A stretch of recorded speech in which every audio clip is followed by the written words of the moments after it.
Hello दोस्तों, Urjit academy में आपका एक बार पुनः स्वागत है। आज हम बात करने वाले हैं मध्य प्रदेश की दो वीरांगनाओं रानी अवंतीबाई और अहिल्याबाई के बारे में। दोस्तों, काफ़ी महत्वपूर्ण टॉपिक है और इससे जो है प्रश्न अक्सर आते रहे हैं, चाहे एमपीपीएससी का मेंस हो या व्यापम का हो, किसी भी जो है एग्ज़ाम में जो है मध्य प्रदेश के ये प्रश्न आते रहे हैं। दोस्तों, अभी तक जिन्होंने चैनल को सब्सक्राइब नहीं किया है वो चैनल को सब्सक्राइब करें, साथ ही साथ बेल आइकन को जरूर प्रेस करें, जिससे मेरे द्वारा बनाए गए वीडियो को समय समय पर नोटिफिकेशन आपको मिलते रहे। दोस्तों, 2020 की एमपीपीएससी का नोटिफिकेशन जारी हो चुका है और 11 अप्रैल 2021 को इसका एग्ज़ाम है। तो चलिए दोस्तों, हम शुरू करते हैं रानी अवंतीबाई और अहिल्याबाई के बारे में।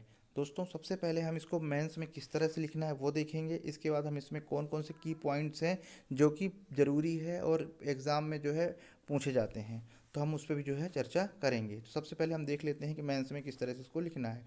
तो रानी अवंतीबाई जो है बेसिकली रामगढ़ मंडला की रानी थी, जो स्वतंत्रता संग्राम के दौरान वीरता के लिए ये जानी जाती हैं। रामगढ़ जो है मंडला के अंतर्गत आता है। इसका इनके जो अंतिम राजा थे वो राजा लक्ष्मण थे, और उनका जो पुत्र था मानसिक रूप से शासन करने योग्य नहीं था, यानी शासन के अयोग्य था। ठीक है दोस्तों, 1850 में जो गवर्नर जनरल थे वो लॉर्ड डलहौजी बने थे। उन्होंने गोद निषेध और कुशासन के आधार पर उन्होंने क्या किया था, राज्य को हड़प लेते थे, यानी अपने राज्य में मिला लेते थे और उसका शासन वो स्वयं करते थे। तो ठीक यहाँ पर रामगढ़ मंडला में भी यही हुआ, क्योंकि राजा लक्ष्मण जी थे, उनका जो पुत्र था वो मानसिक रूप से अयोग्य था, शासन करने योग्य नहीं था। इसी कारण अंग्रेजों ने क्या किया, रामगढ़ की जो जागीर थी उसको अपने हाथों में ले लिया। ठीक है, और जब अपने हाथों में ले लिया तो वहाँ के जो शासन था, प्रबंधन था, वो अपने तरह से वो चलाने लगे। यानी उन्होंने इसके लिए क्या कर दिया था, उन्होंने इसके लिए एक तहसीलदार की नियुक्ति कर दी थी। इस तरह से जो है शासन चलाने के कारण जो वहाँ की रानी अवंतीबाई थी, रानी थी, यानी लक्ष्मण जी की जो विधवा थी, उन्होंने क्या किया, उनको अंग्रेजों के खिलाफ वो एक प्रकार का असंतोष हो गया। ठीक है, यानी वो नाराज़ हो गई, और इसी कारण क्या किया उन्होंने, रानी अवंतीबाई ने इसी कारण के 1857 में जो विद्रोह हुआ उसमें उन्होंने भाग लेने का निर्णय किया। इस दौरान क्या हुआ कि जो रानी अवंतीबाई थी और जो उनका सेनापति जो बार्डन था, उनके बीच में जो है संघर्ष हुआ, और संघर्ष में क्या हुआ, रानी अवंतीबाई ने जो अंग्रेज़ों के जो सेनापति बार्डन थे उनको क्या किया, उनको युद्ध संघर्ष में हरा दिया, एक प्रकार पराजित कर दिया, और क्षमा मांगने के लिए क्या कर दिया, मजबूर कर दिया। परंतु जो सेनापति अंग्रेजी सेनापति जो बार्डन थे, उन्होंने क्या किया, वहाँ से भागकर जो उस समय पे रीवा राज्य हुआ करता था, उनकी सेना की मदद लेकर एक बार पुनः रामगढ़ पर क्या किया, आक्रमण किया।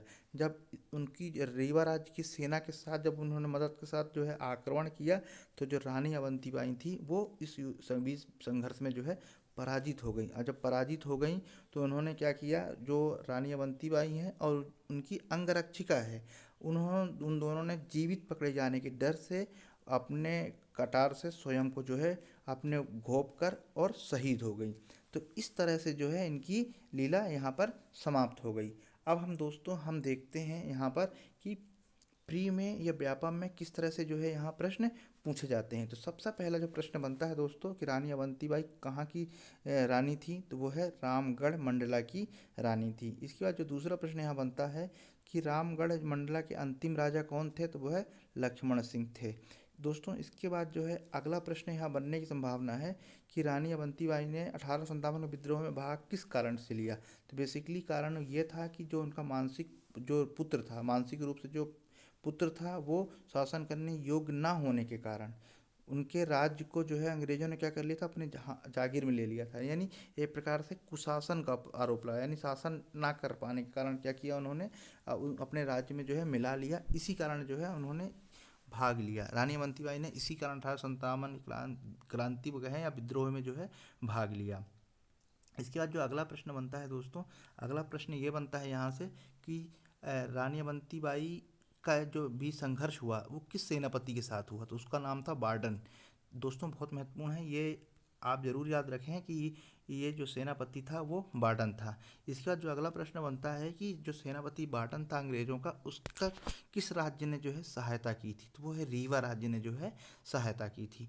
इसके बाद जो सबसे महत्वपूर्ण यहाँ प्रश्न बनता है कि रानी अवंतीबाई की अंगरक्षिका कौन थी, तो रानी बाई की अंगरक्षिका थी गिरधारी बाई।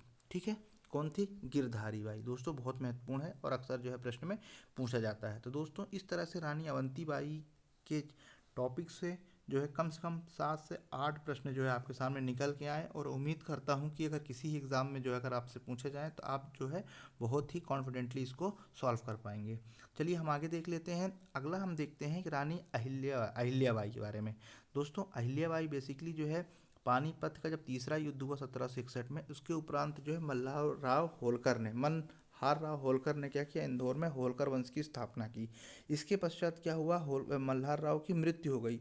मृत्यु के पश्चात जो है खांडे राव का पुत्र जो माले राव था वो राजा बना, और 1 वर्ष के उपरांत जो है इनकी भी मृत्यु हो गई। जब इनकी मृत्यु हो गई तो इनकी जो पत्नी थी अहिल्याबाई ने क्या किया? उस राजकाज को संभाल लिया।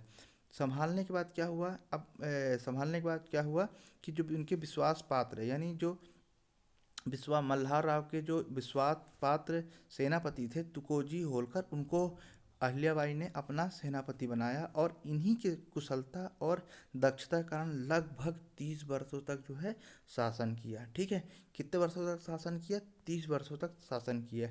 यह अहिल्याबाई जो है भारत की सफल महिलाओं में से जो है वो गिनी जाती थी, और 1795 में 70 वर्ष की आयु में इनका जो है निधन हो गया। अब हम दोस्तों देखते हैं कि एमपीपीएससी या व्यापम में इससे किस तरह से प्रश्न बनते हैं। इससे प्रश्न बनता है कि होलकर वंश की पहली बात स्थापना किसने की।